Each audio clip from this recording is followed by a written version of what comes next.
चला आता आपण बघतोय 19 नंबरचा क्वेश्चन. आता आपण बघतोय 19 नंबरचा क्वेश्चन. त्याच्यामध्ये बघा असर्शन ए परत तोच चाललाय. ऑप्शन फिक्स असतात ते ए बरोबर बी बरोबर करेक्ट एक्सप्लेनेशन. चला मला सांगा ऍक्युरेसी काय असतं. ऍक्युरेसी काय असतं ट्रू व्हॅल्यूच्या जवळ असतं त्याला आपण काय म्हणतो ऍक्युरेसी. आणि जर एकदम व्हॅल्यू एकदमच क्लोज येत असेल तर त्याला आपण काय म्हणतो आपण प्रिसाइज. त्याला काय म्हणतो आपण प्रिसाइज. बरोबर की नाही. मग आता ऑप्शन होता 5 रिडिंग्स दिलेले आहेत. ठीक आहे 5 रिडिंग्स दिलेले आहेत. 5 रिडिंग्स मध्ये काय म्हणतात ते त्यांनी व्हॅल्यू दिले बघा. फिजिकल बॅलन्स दिलाय 5 ग्रॅमचा आहे 3 ग्रॅमचा आहे 2 ग्रॅमचा आहे 1 ग्रॅमचा आणि 4 ग्रॅमचा आहे. These are measurement are neither accurate not precise. हा मी जर बघितलं याच्यामध्ये अॅक्युरेट आहे का.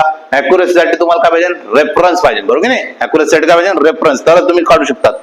म्हणजे त्यांनी जे म्हटलंय अॅक्युरेट नाहीये हे तर बरोबर आलंय.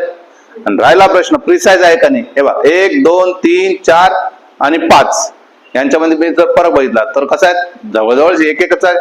म्हणजेच काय झालं तुमचा जवळपास काही प्रमाणात आपण म्हणू शकतो प्रिसाइज असू शकतो. प्रिसाइज नाही असं म्हणणार प्रिसाइज असू शकतो. कालच्या याच्यात जाऊया मग चर्चा करूया. अॅक्युरेसी बद्दल काय म्हणतात ते accuracy of a measurement is a measure how close the measured value. हे तर बरोबर आहे.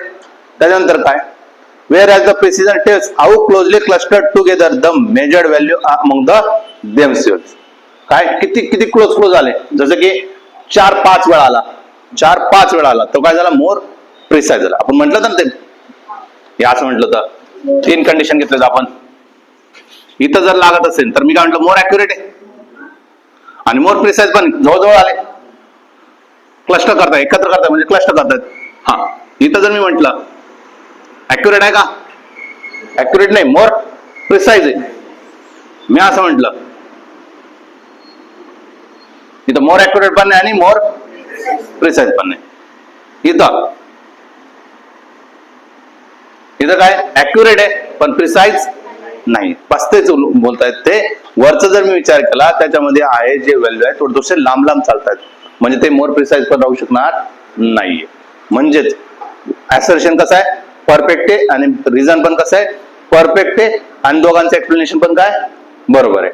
म्हणून आपण काय म्हटलं मग both A and R true and R is the correct explanation of A. कळालं करेक्ट एक्सप्लेनेशन ऑफ ए. घ्या.